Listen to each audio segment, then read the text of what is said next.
si vous passez par la capitale, il faudra vraiment aller voir le musée de la Poste. Jules. Et oui, Laurence, les bons plans de l'été, ce ne sont pas que des startups au concept innovant ou des bonnes adresses pour s'en mettre plein la panse, mais c'est aussi l'occasion de mettre en avant la culture. Et aujourd'hui, on vous emmène dans un lieu qui vous permettra de remonter le temps. Il s'agit du musée de la Poste. On va s'en mettre plein la pensée. Exactement, un musée pas du tout poussiéreux, vous l'avez dit, qui se situe à Paris, juste à côté de la gare Montparnasse, et qui vaut vraiment le détour. Au-delà de ce que vous y trouverez, c'est d'abord une expérience qui vous est proposée, celle d'une belle aventure et d'un voyage dans le temps pour redécouvrir l'histoire de France sous un angle postal. Les collections du musée témoignent de 6 siècles d'histoire, 37 000 pièces historiques, 6 000 pièces d'art moderne et contemporain, et près d'1 demi-million de pièces autour des timbres. Et quand on parle de timbres, vous y trouverez un espace incroyable qui réunit environ 6 000 timbres, du premier timbre émis en 1849, le timbre Cérès, déesse des moissons, au plus récent, émis lors du printemps 2023. Déesse des moissons, ça tombe bien parce qu'on est en fin de moisson dans certaines régions de France. On embrasse nos amis agriculteurs. On va accueillir Valérie Baudat, qui est directrice de la communication du musée de la Poste. Bonjour Valérie. Bonjour Laurence, bonjour Jules. Valérie. Il a bien commencé, Jules, hein ? Il a parfaitement bien commencé, il a très bien résumé. Ah bah j'ai pas tout dit non plus, hein. C'est pour ça que vous êtes là, vous allez nous en apprendre plus. Hein. Exactement, oui, le musée de la Poste, c'est un musée absolument incroyable, c'est un musée singulier, contemporain, c'est un musée moderne, c'est un musée effectivement qui parle de la Poste et qui parle de tout le monde en fait. Parce que et des postiers, des hommes et des femmes qui ont fait vivre... Tout à fait. Et qui parle en fait à tous parce que tout le monde a un rapport avec la Poste, le facteur, le bureau de poste, les courriers, les colis, voilà. Tout le monde se retrouve au musée de la Poste.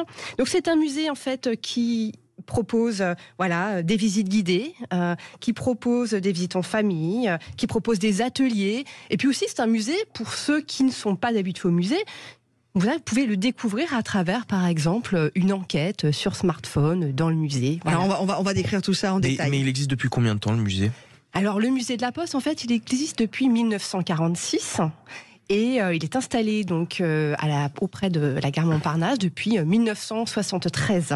Mais il a été revisité, excuse-moi mon Jules, mais enfin il a été refait complètement. C'est un bâtiment totalement moderne. Enfin c'est incroyable. Depuis que vous vous en occupez, il y a des choses, pas que vous, mais toute l'équipe, assez exceptionnelles. Oui, il a été complètement revu, réinstallé depuis en fait 2019, donc une réouverture en 2019.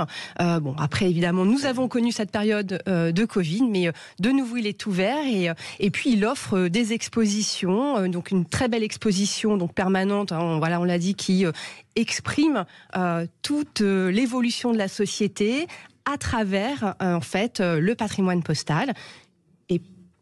Et concrètement, qu'est-ce qu'on y trouve dans le musée ? Ce patrimoine postal, qu'est-ce qu'on y trouve ? On y trouve en fait effectivement donc l'histoire de France à travers les activités postales. On y trouve, vous avez parlé du panorama des timbres. Et puis ce que l'on sait peu, par exemple, c'est que grâce à André Malraux en 61, qui est alors ministre des Affaires culturelles, le timbre-poste devient un véritable support de création artistique, c'est-à-dire qu'il propose que l'on appelle la série artistique pour permettre au plus grand nombre, à toute la population, de découvrir en fait les chefs-d'œuvre de l'art. Donc c'est à partir de ce moment-là que sur les timbres-postes en fait figurent des œuvres, des reproductions de Matisse, de Cézanne, et puis plus tard on va même commander en fait à des artistes des œuvres qui vont être reproduites sous forme de timbres. Et justement, parmi toutes ces collections, toutes ces œuvres que l'on peut admirer dans le musée, quels sont les objets les plus fascinants et ceux qu'il faut absolument pas manquer ? Non, je dis rien. Moi, j'ai adoré ce musée. Je dis rien. On veut savoir, Laurent. Donc, il y a énormément d'objets. Je ne peux pas tout citer, évidemment, mais peut-être quelques objets qui illustrent aussi la capacité d'adaptation incroyable de la Poste, la capacité d'innovation, d'inventivité aussi en période de crise. Et là, par exemple, je pense aux boules de moulin. Alors, je vous remets dans le contexte. Dit comme ça, c'est pas simple. Non, mais on est en 1870. La France est en guerre contre la Prusse et Paris est assiégé. Le siège de Paris. Voilà, siège de Paris, 1870, on ne peut plus communiquer. Et pourtant, on a envie d'envoyer des messages en province ou de recevoir des messages de province. Alors, que fait-on ? On crée donc ce qui s'appelle une boule de moulin, c'est-à-dire une boule en zinc, dans laquelle on va mettre environ 500 plis, et qui seront envoyés depuis Moulins, dans l'Allier, et qui vont suivre le cours de la Seine. L'idée étant que ces boules de moulins soient repêchées à Paris pour évidemment pouvoir recevoir des missives. Mais Ça marchait ou... Mais que se passe-t-il? Ça coule. Eh bien, pas du tout. Ah. Juste, il gèle. Ah. Voilà. Et donc... On a perdu les boules. On n'a Alors, pas perdu. On n'a pas perdu. Non. On en a récupéré une trentaine. Et puis, voilà, certaines ont même été récupérées dans les années 80. Et la Poste a fait appel à des généalogistes pour pouvoir, en fait, retrouver les descendants, voilà, de ces missives. Vous nous avez parlé de ce petit jeu qui était mis en place au musée de la Poste. Vous pouvez nous en dire plus? En quoi il consiste? Oui, alors en fait, pour ouvrir évidemment le musée au plus grand nombre, rendre accessible ce musée à tous, eh bien, nous avons mis en place une enquête dans le musée, voilà, sur smartphone. Donc vous venez au musée et il faut que vous arriviez à déjouer les plans d'Ulrich qui a l'intention, en fait, de voler une œuvre dans le musée. Laquelle? Alors ça, il faut venir. Je vous invite à venir pour essayer justement de déjouer ces pièges et de tout comprendre. Et vous avez une anecdote à nous raconter sur ce musée? Ah ouais. Alors des anecdotes... J'imagine qu'il y en a plein, mais s'il y en a une qui sort du lot.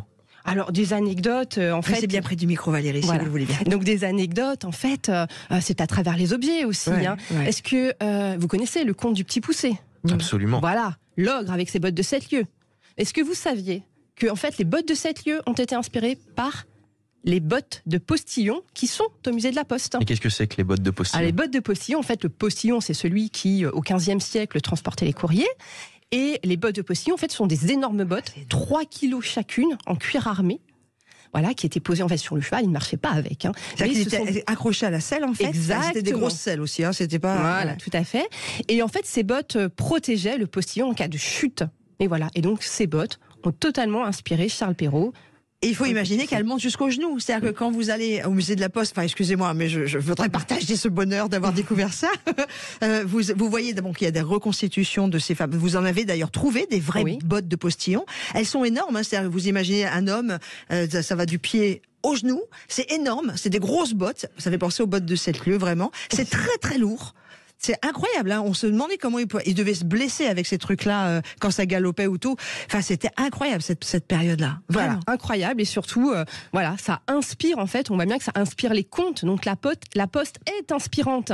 Il y a aussi l'origine du mot postier ou facteur qu'on trouve et on comprend pourquoi ça s'appelle comme ça. Oui, tout à fait. Alors en fait, ça vient de postier, c'est la racine latine du latin positas, c'est la position, c'est le lieu. Et en fait, ça désigne alors les cahutes de péage du cursus publicus, tenez-vous bien. Voilà, sous l'Empire romain. Donc c'était le service de poste impérial qui assurait les échanges officiels. Mais aussi la circulation des biens et des personnes sur les routes. D'accord. Voilà. Ça existe depuis combien de temps parce que là, il y a la Poste en France avec le musée, mais dans le monde dans le monde, en tout cas à la Poste en France, c'est depuis, en fait, on date depuis le XVe siècle, sous Louis XI, en fait, la Poste a été depuis 1476. Et si je vous dis Saint-Exupéry, ça vous dit, Jules, évidemment? Oui. On a aussi quelque chose d'incroyable. Il y a toute cette zone qui parle de l'aéropostal, pardon. Tout à fait, parce qu'en fait, le musée de la Poste, c'est vraiment l'histoire de la société, l'histoire de l'évolution de la société. Ouais. C'est l'histoire de la société à travers aussi donc ce prisme postal.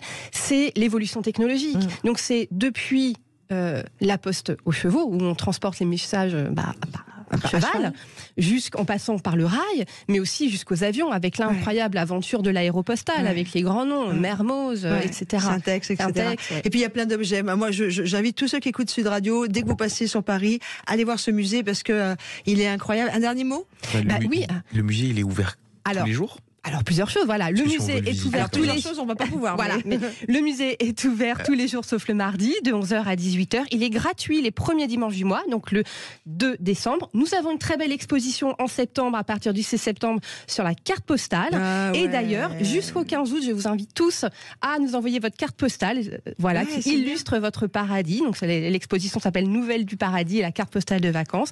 Donc les auditeurs nous envoient leur petit paradis en carte postale au musée et ils pourront peut-être partir en vacances grâce à notre partenaire Azureva. On redonne l'adresse exacte? Donc c'est 34 boulevard de Vaugirard, dans le 15e, à Paris. 015 Paris. On met l'adresse sur le site internet de Sud Radio. Absolument. Quel joli bon plan, mon Jules. Et puis nous, ce week-end, on va aller le voir. Ah moi j'adore, moi j'y retourne quand vous voulez. Allez voir le musée de la Poste. C'est Fadi, pour ceux qui sont trop loin, est-ce qu'il y a un site internet pour une visite virtuelle? Alors la visite virtuelle, oui, pas tout de suite. Pas tout de suite, bon, mais c'est dans je les, vous promets c'est dans à la les tuyaux. rentrée. À la rentrée, c'est dans les tuyaux. C'est vraiment bien. Il n'y a pas que de l'histoire du 15e siècle, il y a aussi toute l'histoire de ce 20e siècle et 21e siècle, surtout celui du 20e siècle, où on retrouve plein de choses. Enfin, moi, j'ai adoré. Vraiment, voilà, ça fait partie du patrimoine français. Merci, mon Jules. Mais de rien, Laurence. Quel Merci à vous, bonheur. Et Valérie. puis, on y va. Valérie Baudin était avec nous. Valérie, qui est la directrice de communication du musée de la Poste à Paris.